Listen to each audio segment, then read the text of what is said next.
So you started out as a skinny teenager lifting weights. What motivated you back then to step into the gym for the first time? Well, for the first time, I actually just wanted to build some muscle because I played sports.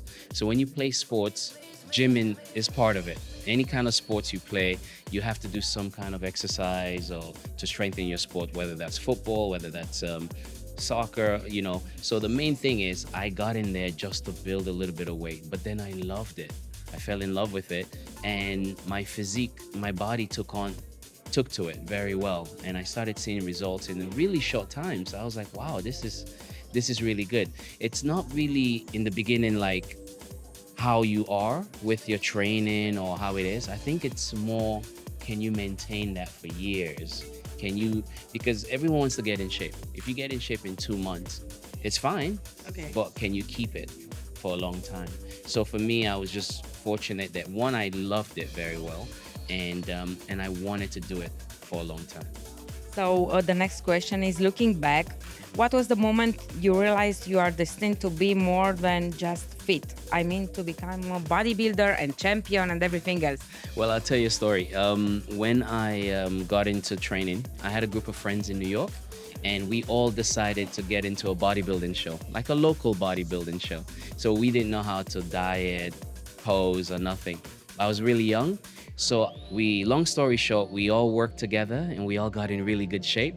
We went to do the show and I won the whole show. I won the novice, yeah, and it was crazy. I was leaving with a lot of trophies. And that motivated me. Really, that was a turning point where I really realized I could probably do this. So I use bodybuilding as a motivation for me. Every year I decided to do one show every year, which forces me to train all year and keep a good diet. Yeah, that's what I did, just as a motivation. Like, I need to pick one show, do it every year. It makes me train even when it's snowing, Okay. even when it's cold, I will go to the gym. So I use bodybuilding to motivate myself to do a show every year. Sounds great.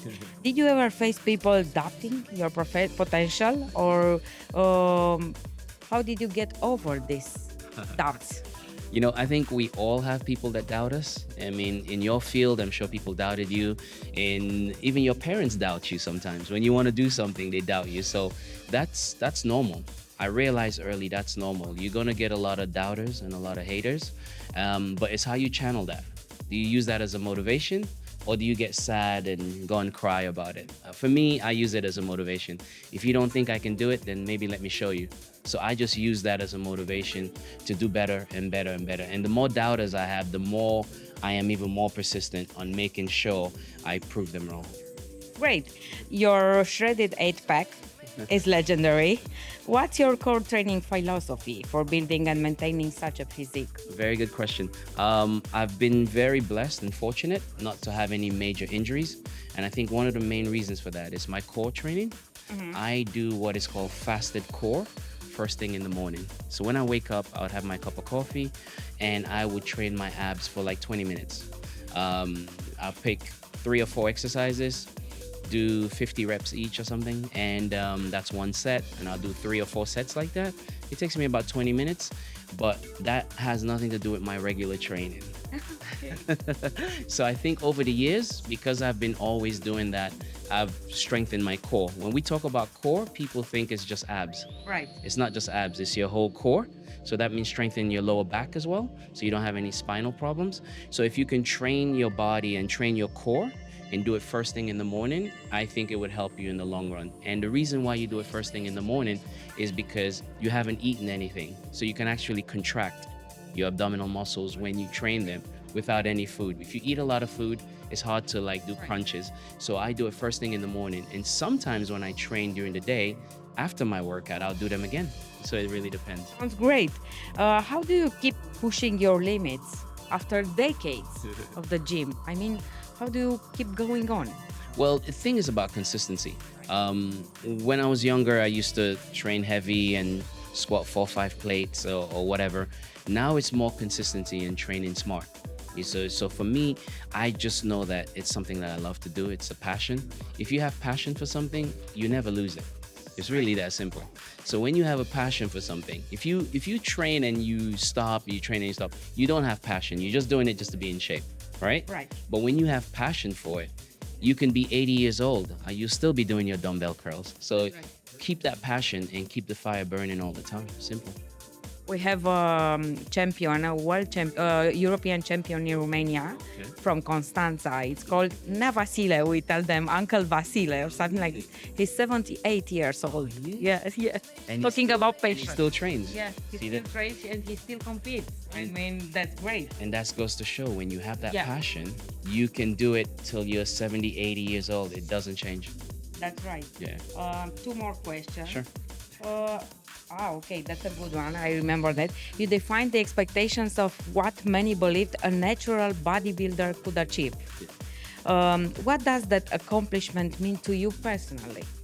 Personally, I think for me, it's just being proud of what I've been able to build. Like I always say, I grew up in the States, but my parents are from Africa. We didn't have anything, so I grew up with nothing. But the work ethic that my dad taught me, I've instilled that and been able to use it in life. So for me, I'm just proud, and I think my dad, he passed away, but I think he'll be proud of what I've done.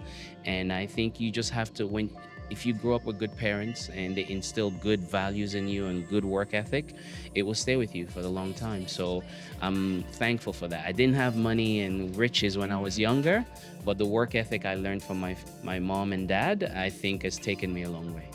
Talking about proud, you are 8.4 million followers on Instagram. That's half a Romanian population, let's say like this. So I have a question. What is your message to all those people which are following you? What do you try to tell them? I tell them to stay consistent with whatever they do. And it's not even about training. It's about any field in life that you're in. If you are a newscaster, if you're a banker, if you're whatever you do, be consistent with it. It's just like with training, right? And it's not even about bodybuilding or fitness. It's about activity. Whatever you like to do, whether that's running, golfing, swimming, lifting weights, do it every day because it's going to help you. It helps your mental health. It helps you physically. It builds confidence. So the positives are so good. If you do that every day, you're going to stay positive and you're going to live a long life.